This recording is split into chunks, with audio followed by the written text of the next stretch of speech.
The silver market is like a complex organism, ever changing. Sometimes that change can be quite subtle.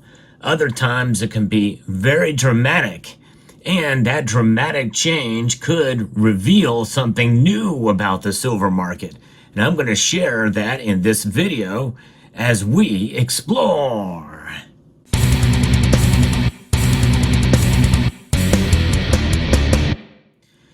It is new, it is dramatic, and in some cases, it's quite alarming. The change, and I'm going to be talking about with the silver market that we've been seeing as of late. One thing is for sure, as long as I've been paying attention to silver prices and the market in general, I've known that it has been rather complex, which is one reason why I tend to push back against the cries of price suppression or manipulation.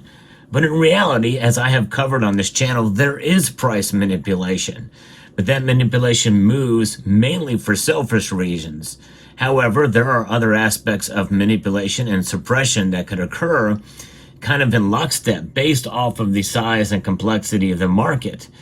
And we're going to get into that slightly, but more, I want you to understand how things have shifted, especially in the last 4 years or so in the silver market. It has been quite dramatic, and this display here gives you a sense, an idea exactly what that means. The big discovery about the silver market that I've made is that really there are two silver markets. That's right, two. You're seeing examples of it here. This side represents the bullion that we buy, mostly in coins, but on occasion rounds and maybe some bars. There is sort of some bleed over there. And that bullion market that we take part of, the retail side as, quote, silver investors, is one aspect of it. It is the one that we most understand. And it is really simple. Essentially, we have spot price and then we have the premiums. That is what we pay for silver when we buy it. And then when we go to sell it, we have spot price and the loss of premiums, or even back of spot when we go to sell it. It just depends on the shifting market. There was a time when you could not buy a silver eagle for less than $10 over spot.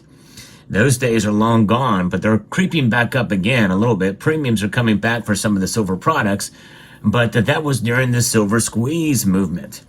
And that squeeze back in 2021 and 2022, people were very nervous about what was going to be happening in the silver market, and they were in a hurry to buy it, to squeeze in a sense. And so they were doing that in order to kind of maybe get ahead out of fear and driving up the price only in the retail sector. But there's something much larger than that. I'm going to tell you about a reason why that did not work for the silver squeeze back then. And before we get to that, and I'll tell you about the second part of the silver market, I want to make a very dramatic shift here and talk about another metal. I was absolutely shocked to find out that there was no mines producing a very critical rare earth metal on U.S. soil. There it is. Yeah, you don't know what it is yet, but stay tuned. We have to import it from other nations, including 27% of the supply from China, who has just levied retaliatory tariffs on goods they export to the United States. China dominates in rare earth mining and production. But tungsten is a crucial metal for industrial, technological, and defense applications, as well as bullion products, such as you see here. Yes, you can actually buy tungsten. Here is a portion of my tungsten stack right here. Pretty wild. You can see how different it looks than silver when we put it next to silver. It is remarkably different in pretty much every single way that you can imagine. If you've been a fan of this channel for long enough, you know that it is the only one who has posted a full tungsten stack video. So I hope you enjoy seeing part of it now as I tell you about today's sponsor, American Tungsten, with US ticker symbol DEMRF. Since there are no tungsten mines on US soil, American Tungsten is seeking to become the first producer. They are advancing a significant past-producing mine in a region with minimal environmental and regulatory barriers compared with competitors overseas. The company's flagship asset used to be the 5th largest operational tungsten mine in the United States. They plan to put it back into production with a market cap of $12 million in the IMA mine in Idaho. This would give us a fighting chance to compete with China. The U.S. Department of Energy has classified tungsten as a critical material, recognizing its strategic importance to national security and high-tech industrial applications. Tungsten is incredibly hard and nearly as dense as gold. It has the highest melting point of any metal at 3,422 degrees Celsius. There it is on this bar right there. Very high melting point. And it is nearly as dense as gold. And you can see there's a density right there. And this is the 399 tungsten cube. And this thing is heavy. I think this is like 5-10 ounces there for that, maybe even more. Yes, I know it is more. There's a 10-ounce bar right there, and it's much heavier than that. It's very dense, which gives it a sense that it is even heavier than what it is. So now with that high melting point, it is crucial for high heat and friction applications. The potential is great considering that there are no tungsten mines operating now in the United States. American Tungsten is securing partnerships and non-dilutive financing with the Department of Defense and the Department of Energy. They want to be the first, and they want you to be a part of it. So check out their website, which I'll post down in the description below, and do your own diligence and research on American Tungsten to see if investing is right for you. And tungsten is one aspect, and I'm going to post a link to the full tungsten stack video at the end screen of this video. But let's get back to talking about silver, because silver certainly is crucial. And this second silver market that I'm going to be talking about is really where the focus is nowadays, and that is the industrial side. Well, it is maybe even not so much the industrial side, but it is the trading side, the paper markets, which envelopes a lot of that. You know, the futures, the options, all of that tied to large bullion bars. And these bars are only 1,000 ounces. You know, I've got a 10-ounce bar here just for reference, many times greater than this.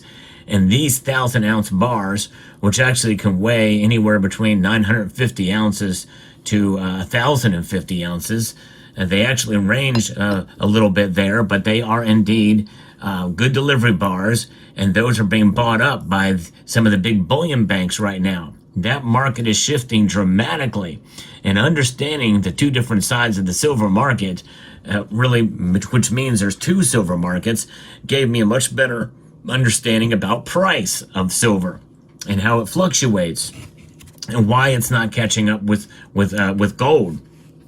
And gold to silver ratio, at least as of the recording of this video, is somewhere around 90 to 1. And that is frustrating for many silver stackers out there, and understandably so. There just does not seem to be any letting up in that regard. Gold continues to climb, mainly because it's a simpler market. It is not nearly as complex. There's really, for all practical purposes, really only one gold market. And a little spurs off of different things in terms of jewelry, which is its own big market in terms of that, but all of it is treasured. Silver is not. Silver is mostly consumed. Well over half of the silver that is produced is consumed. And so all of these big bars that are left for trading at the LBMA and then the COMEX and then the like, you know, there's registered, allocated, and all of these different indicators and statuses for what silver is going to be. But it's mostly trades in the paper space. And, you know, there's paper trading in the gold market as well, too. Many people feel there's manipulation to that aspect as well. However, there's a lot of pressure right now with physical delivery and movement of silver bars of the 1,000-ounce variety, because the 1,000-ounce bars makes up two different sizes of contracts. The large contract, which is 5 of those bars, and the small size contract, which is 1 of those, 1,000 ounces. But that's it. Simple trading in terms of the size of the bars, whereas in the gold market, there's a 400 ounce good delivery bar, 100 ounce, and the kilo. But with the silver market, it's all the same. And these good delivery bars are being gobbled up by bullion banks because of the fear of tariffs. But there may be some other motivators as well behind it. But that is essentially what has driven up the price to some extent, as well as following gold. But this could put a pressure valve in place, because the shorts are trying their best to keep the price low to cover themselves for the futures market. But the futures price typically always is higher than the actual spot price.